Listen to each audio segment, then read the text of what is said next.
Good morning. Welcome to my thought for the day. During one of the services I attended yesterday, I was struck by a few words at the end of the story, a very familiar story that was read, the story of the Good Samaritan. We know the story very well. I'm not going to go into the story, but it was about the man who was set upon by thieves and left lying injured by the side of the road, and how 3 people walked past him, and the third one was a Samaritan who he normally would not have had any association with, because Samaritans and Jews didn't associate. And this Samaritan had pity on him and helped him and looked after him and even paid for him to be cared for at the local inn. And it was in answer to the question, who is my neighbour? Because the assessment of the law had been, love your neighbour as yourself. So who is my neighbour, teacher? Said the man who was a lawyer, who was asking him a tricky question. And Jesus at the end of it said, go and do likewise. And it was that phrase, go and do likewise, that really stuck in my mind. And I thought, this is really what being a disciple is all about. I looked it up. I like looking up words in the dictionary or in a Bible commentary. I was thinking about what was being a disciple like in the days of Jesus. Well, in those days, there were teachers. It went back to the Greek days when there was Socrates and Plato and Euripides and all these great philosophers. And they taught a view of life and an attitude to things, and how you responded to things, and what your global view of life was like, and therefore how to respond to different situations and how to live your life. And they accumulated a school or a group of apprentices or followers or disciples who lived by their teaching, accepted their teaching, and they were the followers, the adherents to that particular teacher, that particular philosopher. And this is what it was like in the days of Jesus. There would be a rabbi, because the word rabbi means teacher.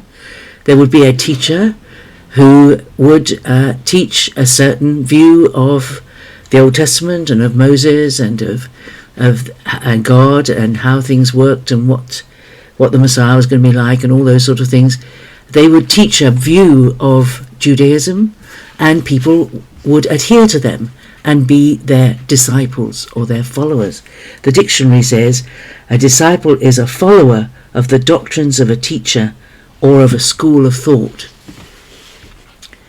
And this is really what we are. We're disciples of a particular worldview, a particular assessment of what life is all about, a particular way of living. We are disciples of Jesus.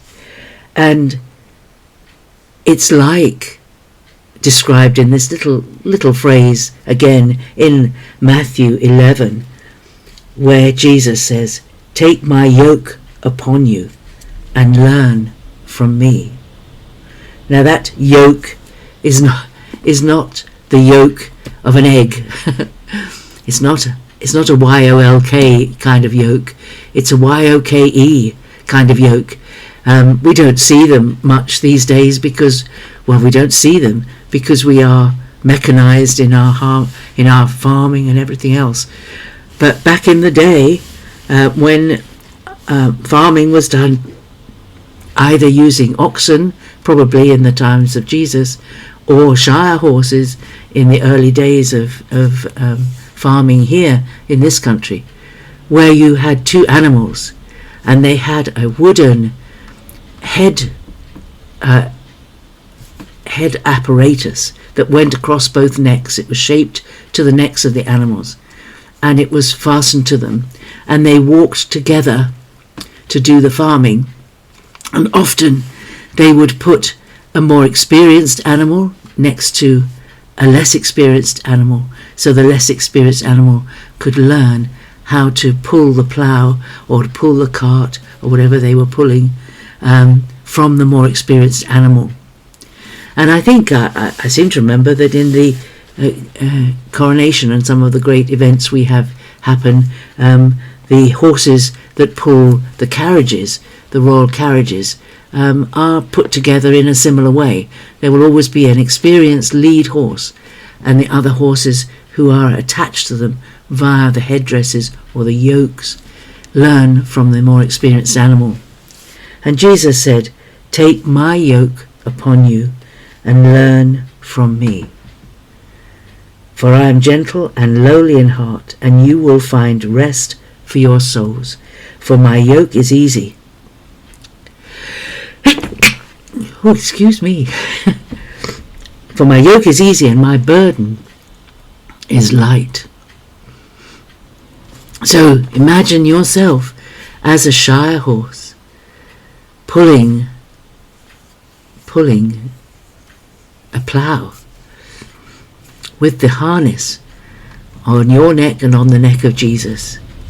And he is teaching you how to walk in a straight line, how to do the thing well and right. We are apprentices to the Master. We are learning from the one who did all things well, the one who was able to hear from his Father exactly what he should do and say and do it and say it without fault. We are learning from the Master, the Rabbi, the Teacher, the Great One. We are his disciples, and we will be his disciples to the end of our days, till we go and see him for ourselves. We must never think we've arrived. We must never, there's always more to learn. And this picture of God giving us the Lord Jesus as our teacher, our rabbi, our leader, our example to follow, our expert to whom we are apprenticed, whatever way we describe it. It brings me back to the words at the end of the Good Samaritan, when the illustration was given of who the neighbour was. Jesus simply said, "Go and do thou likewise." Old language, simply go and do the same thing. Do what Jesus did. Do what Jesus did. He is the teacher. We are the apprentices. Do it like he did it. It's my thought for the day. Have a great day. God bless you. And I'll see you again tomorrow. Bye-bye.